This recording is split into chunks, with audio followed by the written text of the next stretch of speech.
Hey there, Squirrel Army, how's it going for today? Today we're doing a Lands Matter EDH deck with the new Dominaria United Commander, Soul of Windgrace. This looks like a kinda interesting commander, at least to me.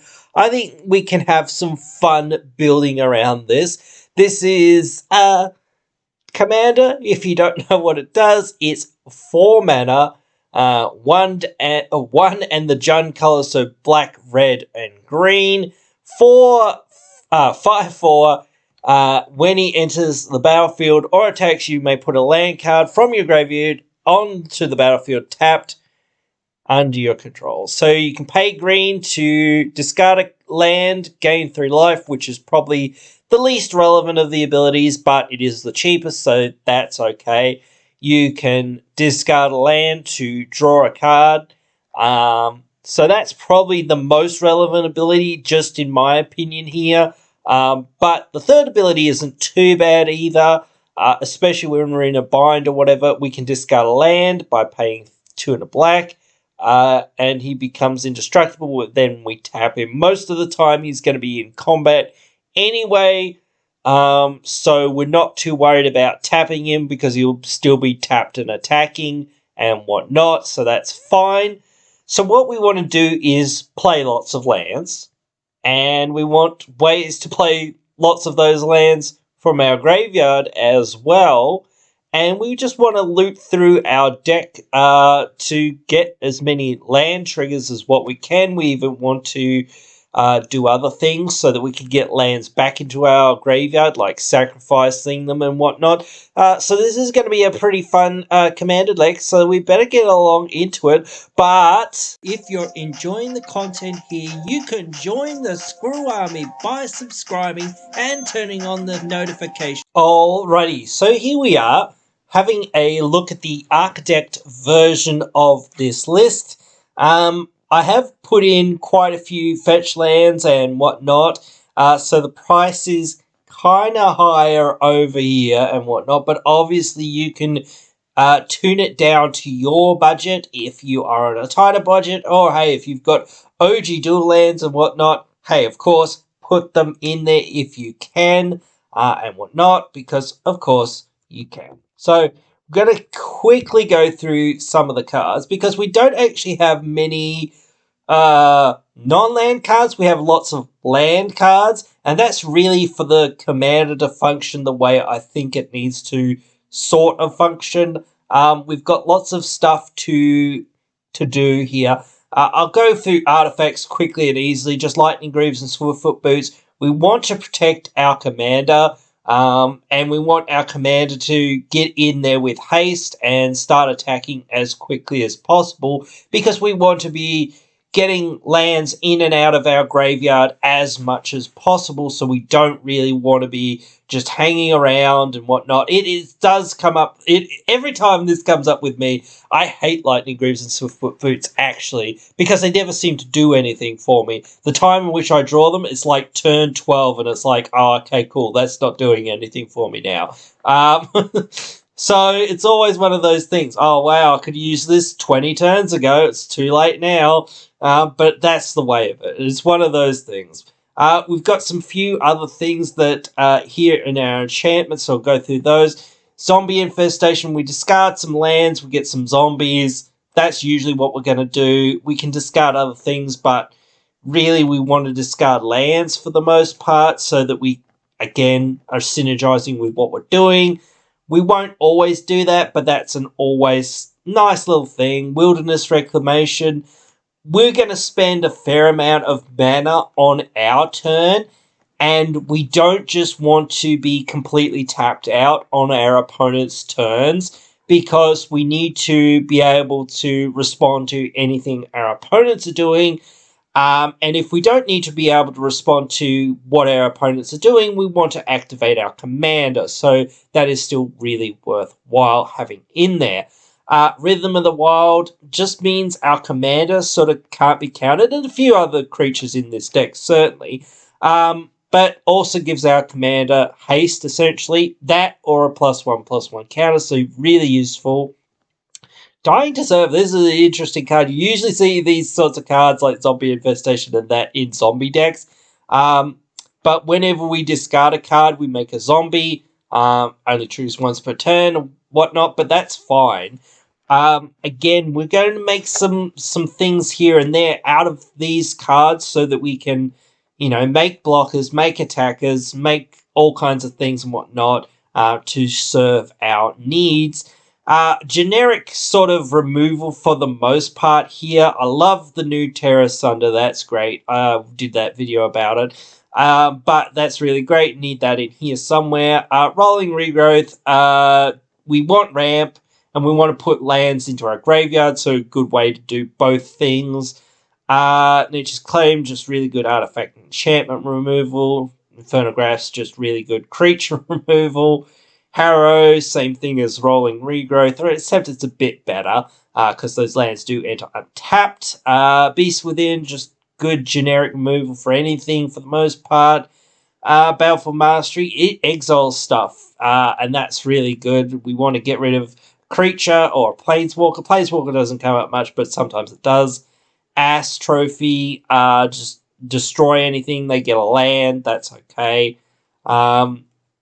So that can be useful. Balagan Recovery is really a card that we want because we can use this, we can sack it, we can do all kinds of things, we can get back to our hand, and all sorts of things, so it's really useful. Blood Money, we need a Wrath in here. I like this one because it refunds us a fair amount of the mana that we put into it, so we can get going next turn, hopefully.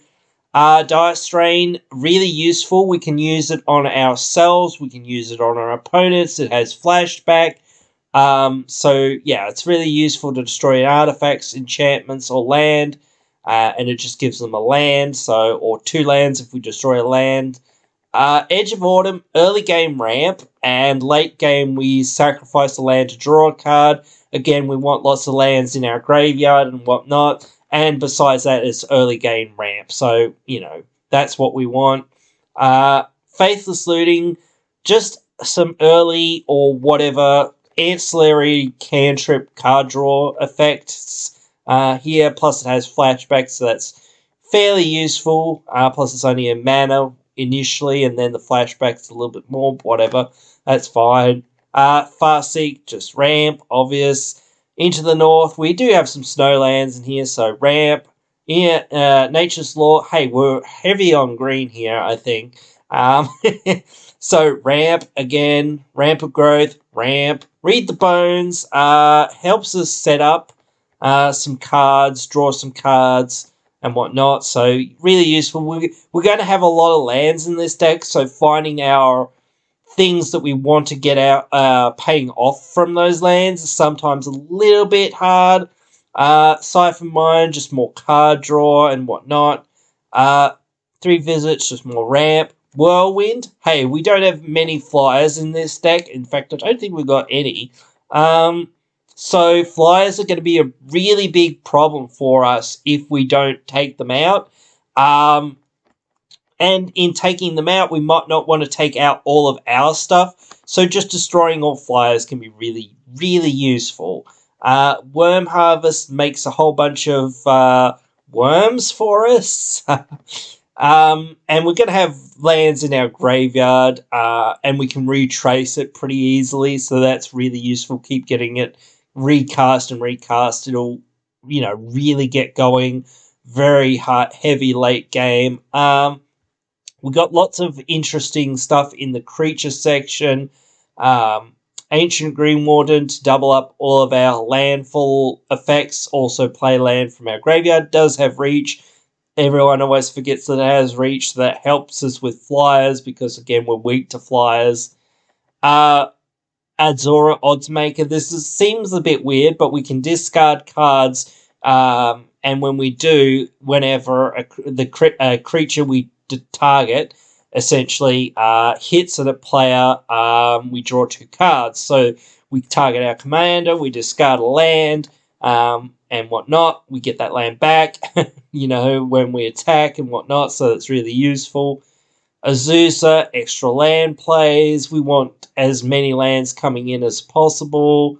Same with Dryad of Elysian Grove. Greensleeves is here to make badges and to be really big and whatnot, so it's really useful. Kadama does a whole lot of stuff, helps us play 2 spells, 3 spells, 4 spells, whatever per turn, helps us play 2 lands per turn, etc. Does so many just like different, very useful things. Mina and Dan, extra land plays. We can bounce lands to give something trample. Our commander doesn't have trample, which is kind of sad, but we can give him trample and bounce those lands back to our hands, draw more cards, whatever. More ag to take extra combats, buff our commander's attack up as well. That's alright. One thing I'm a little bit hit and miss on with the rules and timing and whatnot here is if we attack and Morag's already on the field and we get that landfall mid-combat essentially, I don't know if 100% works as well as playing it in second main phase, which I'm used to sort of doing. But yeah, I still think it's really good and can be useful. Omnath, getting up there in the mana there, but still, we want some payoffs, and we want big boy payoffs. So I think this is fine. I'm not happy with the the sacrificing damage plan. So I don't know exactly how you're going to kill them off or whatever, but opponents will try to kill them off and whatnot. But just plow them in there and whatnot, and either they'll hurt people with damage or they'll hurt people by people having to block, and then they'll ping for damage. So it's, can do a lot of things there. Oracle, extra land plays. Rada helps us play lands and whatnot, so that's really useful. Balos, just, we need some big boy payoffs. Ramanap to get lands back from our graveyard. Sakura Tribe for more ramp, even though it seems like most of their deck is ramp and whatnot as well. Scoot Swarm just to go absolutely nutso here and make us a whole bunch of little tokens and whatnot. Seaborn, again, we want to save as much of our mana as what we can on our opponent's turns so that we can, again, respond to anything that is necessary, and then if nothing is necessary, just use our commander's ability and whatnot. Badgersaw here, when we discard lands, we make treasures, so that, sort of halves the cost of discarding lands and whatnot, and so forth. So, or even, cuts it down. We discard anything else, we get other benefits, but it's mainly here for the mana. Gitrog, extra land plays is kind of nice. We do want to do that. But when we sacrifice lands or whatever, things like that, we do have a few sack lands, or when we sack lands with him, we'll draw cards. So, again, really puts those lands in our graveyard, so really useful. Raven Man, we're going to be discarding a whole bunch. And again, if we can get the mana going, eventually on each of our opponent's turns, like with Seaborn Muse and whatnot, we can discard cards every single turn and whatnot, so we can make birds every single turn. We don't really care about that other ability. It's sorcery anyway, but whatever. Tireless Provisioner makes, food or treasures for us. We're mainly going to get treasures for ramp. Tracker here for more card draws. Sword Tooth for more ramp. And I'm not really going to go through too much of the lands here, again, because most people are going to have different bases of what you're going to play and what not, what's in budget for you for the most part. But we are very heavy in lands and whatnot here. And again, I didn't really skimp on too much here in this just draft list, more or less, and I really put in quite a bit.